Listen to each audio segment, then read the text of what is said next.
উচিত একজন শিশু দ্বারা পিঠের আঘাতে মৃত্যুবরণ করত, তাহলে পরে পরবর্তী পর্যায়ে এই আইনকে টেনে নিয়ে গিয়ে হত্যার কাছে নিয়েছে, সেখানে থেকে রাখার মতো শক্তি বা সামর্থ্য সেই ছেলের ছিল না। আমরা মনে করি পুলিশ প্রশাসন ভাইরা আপনারা যদিও মোবাইল ট্র্যাক করে আপনারা প্রধান আসামিকে শিক্ষা পায় নাই, তারা তদন্তের নামে মোটা অঙ্কের টাকা হাতিয়ে খুনিদেরকে পার করে দেয়। আমরা দেখতে পাচ্ছি গত 2 দিন আগে আদিলকে হত্যা করা হয়েছে, কিন্তু আমাদের শান্তির এসপি একটা স্টেটমেন্ট দিলেন। এই স্টেটমেন্টটা আমার কাছে মনে হয়েছে একটি মূর্খা স্টেটমেন্ট। একটা শিশুকে আরেকটা শিশু হত্যা করে 3টা জায়গায় দিতে পারে না, তার বুদ্ধি হয় না। এর পিছনে অবশ্যই অনেকেই আছে।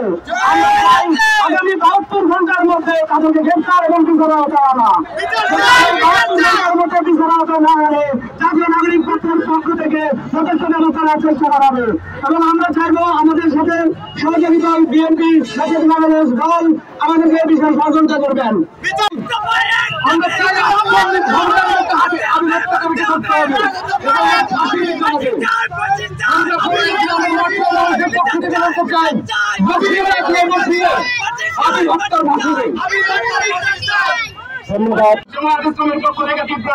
প্রতিবাদ জানাচ্ছি।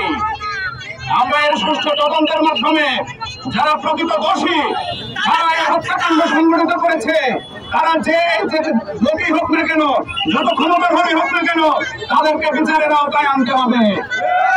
আমরা চাই আর কোন আবির যেন তার মায়ের কোল থেকে হারিয়ে না যায়, আবিররা যেন এই প্রতিহিংসার শিকার না হয়ে, প্রতিহিংসার শিকার হয়ে পৃথিবীর মায়া ত্যাগ করে আর পিতামাতাকে কাঁদিয়ে এলাকাবাসীকে কাঁদিয়ে অতল গহ্বরে হারিয়ে যেন না যায়, এই আকাঙ্ক্ষা আমরা ব্যক্ত করছি। আমরা বাংলাদেশ জাতীয়তাবাদী দলের আমাদের সম্মানিত দায়িত্বশীল ভাইয়েরা এখানে রয়েছেন, এনসিপির ভাইয়েরা রয়েছেন, বিভিন্ন সামাজিক সংগঠন রাজনৈতিক সংগঠনের নেতৃবৃন্দ রয়েছেন। আমরা সকলে এক সুরে কথা বলতে চাই, বিচার চাই। সরকারের সর্বোচ্চ জায়গা থেকে আমি অনুরোধ করতে চাচ্ছি আপনাদেরকে, আপনারা এই আবির হত্যাকে আপনারা অন্য রূপ ধারণ করার জন্য বহু চেষ্টা চালাচ্ছে।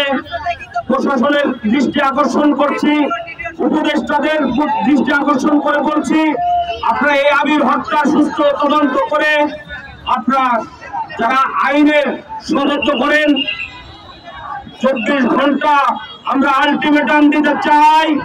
এই আবির হত্যার সুষ্ঠু তদন্তের মাধ্যমে যদি খুনিদের বিচার এবং প্রশাসনের সমর্থ না করা হয়, তাহলে এই বড়াইগ্রাম নাটোর জেলায় আমরা কঠিন পদক্ষেপ নিতে বাধ্য থাকব।